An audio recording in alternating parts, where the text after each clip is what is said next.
Et justement, après, tu entres dans le cinéma et le tout premier projet sur lequel tu travailles, beaucoup de gens ne savent pas, c'est le projet Pargne.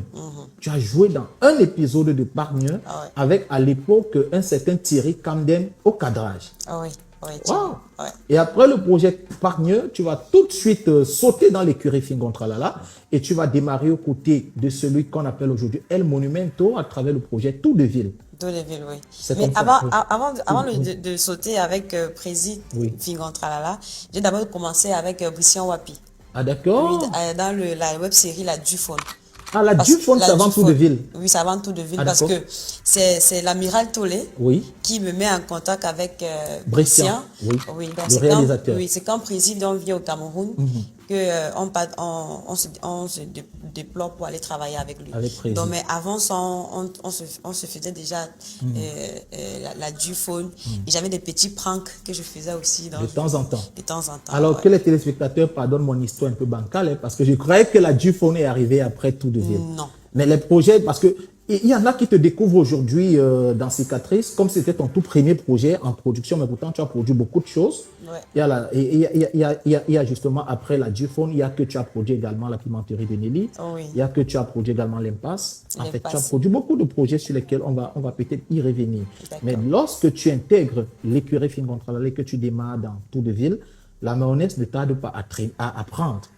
Comment tu accueilles le succès en ce moment? Est-ce que ça te fait plaisir d'être reconnu dans la rue après quelques épisodes? Est-ce que tu vis bien ça?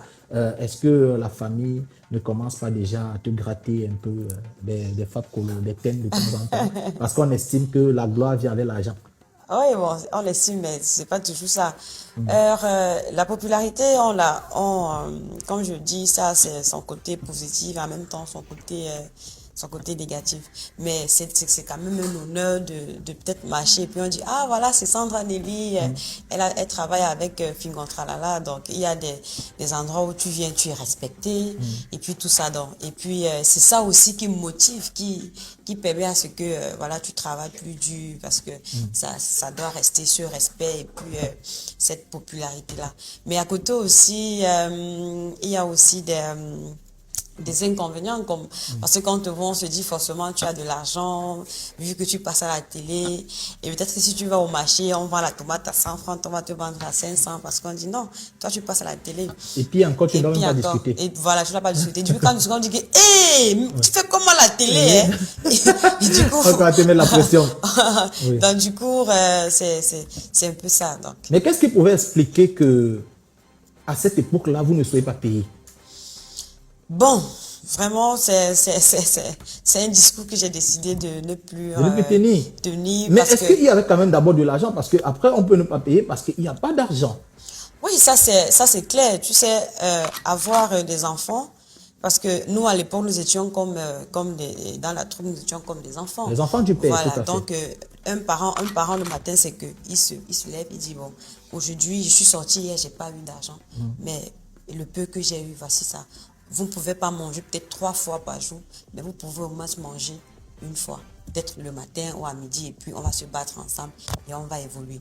Donc au début, c'était ce discours-là qu'on tenait, et puis après, bon, nous sommes des grandes personnes et on voyait au moins comment Dieu bénissait, et puis l'argent venait, mais sauf que c'était toujours le même discours. Et à un moment donné, bon, on s'est dit... Mais en même temps aussi, il y en a qui posent la question de savoir, est-ce que dans votre contrat, il était mentionné qu'on allait vous donner de l'argent? Bon, déjà, premièrement, qu'il n'y avait pas de contrat. Il y avait pas de contrat et... C'était une confiance mutuelle. C'était une confiance mutuelle. Tu vois, il y avait aussi ce côté de grands frères, d'aînés, de pères, de fans. Tu vois, on se disait, bon, déjà, il y a une grande chose de travailler. On s'est dit, bon... moi, particulièrement, je me disais, je suis une fille, je viens d'une famille extrêmement pauvre. Voilà, donc je viens de Barré. Et puis, je me retrouve à Douala. Qu'est-ce qu'il faut faire? Il faut retrousser les manches pour travailler. Bon, c'est vrai qu'on ne sait pas où ça va tomber. Mais à un moment donné, avec des charges, quand tu vas à l'école, le maître de ton fils ne dit pas, comme tu passes à la télé, ton fils va travailler gratuitement. Non, il ne te dit pas ça, il te dit, ma chérie, voilà, il te dit, ma chérie, tu dois payer, et quand tu ne payes pas, tu rentres le soir, tu trouves ton enfant à la maison. Voilà. Et ça, c'est un peu gênant. C'est un peu gênant. Et du coup, quand tu essaies d'expliquer, c'est bon, il n'y a rien, ça va aller, tout ça là, mais sauf que à un moment donné, ça entre. On Oui. voit. Et tu sais que quand ça entre, on ne voit pas ça, on peut rester dans le côté, bon, rien, mais quand ça entre, c'est quand l'œil qui voit, forcément, ça crée Bien sûr, ça crée quand même un peu de frustration. Des frustrations. Donc, mais pourquoi ça entre et que je ne... Voilà. Mais Donc, pourtant, Fingontrala nous rappelle quand même que le peu qui entrait, il essayait de partager avec vous, par exemple, à travers les restaurants. Chaque fois qu'il allait dans des restaurants, il y allait avec vous. Et il nous explique également que le peu qui entrait, il essayait d'utiliser ça pour vous faire plaisir. Par exemple, toi, il t'a organisé le plus bel anniversaire de ta vie sur un yacht à Dubaï. Mais est-ce que pour toi, tout ça, c'était pas suffisant? Brésil, c'est quelqu'un que je respecte beaucoup par son travail.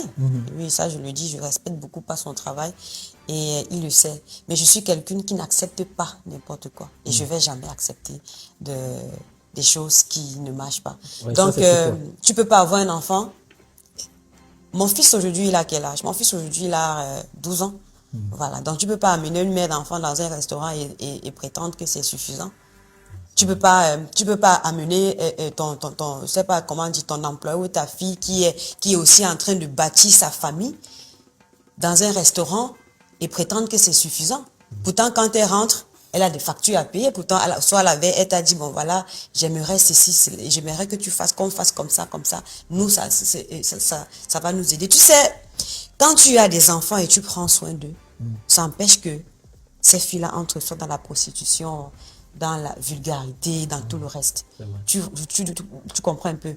À un moment donné, quand on se plaignait, c'est parce qu'il y a des choses qu'on ne voulait pas faire. C'est parce qu'il y a des choses qu'on ne voulait pas faire. Il y a des choses, moi particulièrement, que je ne voulais pas faire, que je voulais éviter. Alors je dis, si au moins ça fait 2 ans aujourd'hui, 3 ans que je suis là, il faut au moins que chaque fin du mois, que j'ai au moins un minimum qui va me permettre à fermer les yeux sur ce qui se passe de pas bien là-dehors. Mais si déjà ça, il n'y en a pas et qu'on se focalise que je leur ai amené au restaurant, j'ai fait ceci, j'ai fait cela, je veux au moins, quand on dit, bon, j'ai payé sa maison peut-être une fois ou bien j'ai fait ceci, j'ai fait cela. Et le problème n'est pas là-dessus. Le problème, c'est que si tu as des enfants et que tous se lèvent, ils se plaignent par rapport à quelque chose, ça veut dire qu'il y a un problème. On ne peut pas se lever et dire voilà. Ça ne marche pas. D'accord. Alors, Fingontrala nous dit également que ton passage dans l'écurie t'a donné la notoriété et la crédibilité qui ont fait de toi la grande productrice que tu es aujourd'hui. C'est un tout petit peu ce passage-là qui a fait que les gens te font confiance, qui a fait que tes bailleurs de fonds se mobilisent pour te donner de l'argent pour produire ta série. Est-ce que tu es reconnaissante à l'égard de ça? Oui, si je dis là aujourd'hui que je suis pas reconnaissante, c'est que largement, je suis reconnaissante parce que travailler avec lui m'a donné beaucoup de visibilité. Mais je veux aussi dire une chose, c'est que si à côté, j'avais pas gardé ces valeurs-là, c'est que je ne suis pas où je suis aujourd'hui. Parce qu'il y a des enfants qui grandissent dans une maison, après chacun va dans son mariage. Maintenant, ça se voit dans la façon que chacun se développe dans son domaine.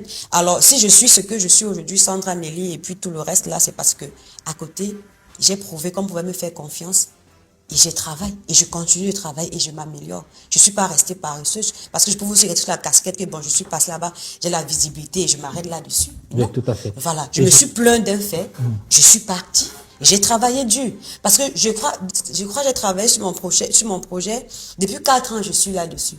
Et ça se disait, bon voilà, depuis qu'elle est partie, sa carrière, elle est montée sa carrière, elle n'est plus. Mais entre-temps, j'étais en train de travailler. Et aujourd'hui, quand je viens avec, tout le monde acclame. Donc, c'est... Alors, est-ce que ce que tu reprochais, entre guillemets, à Fingontrala, tu essaies d'améliorer aujourd'hui? C'est-à-dire que à l'époque, il était le producteur, tu te plaignais du fait de ne pas être payé. Aujourd'hui, tu es productrice. Est-ce que tu peux regarder la caméra et dire haut et fort que tu payes tes collaborateurs? Bien sûr que je paye mes collaborateurs.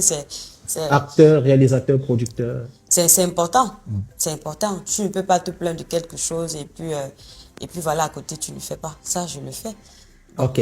Alors, Sandra Nelly, avec toi, justement, on va peut-être visiter très, très rapidement les projets sur lesquels tu as travaillé parce que beaucoup de gens t'ont connu à travers les projets de Fingontrala et aujourd'hui, on te découvre à travers Cicatrice. Mais pourtant, il faut dire que tu es comment je vais dire ça, tu es la combinaison parfaite de l'intelligence et de la résilience parce que après Tour de Ville, tu t'es lancé dans la production et tu as fait des projets tels que La Millionnaire Bangwa. Ça, c'était après Tour de Ville. C'était avant.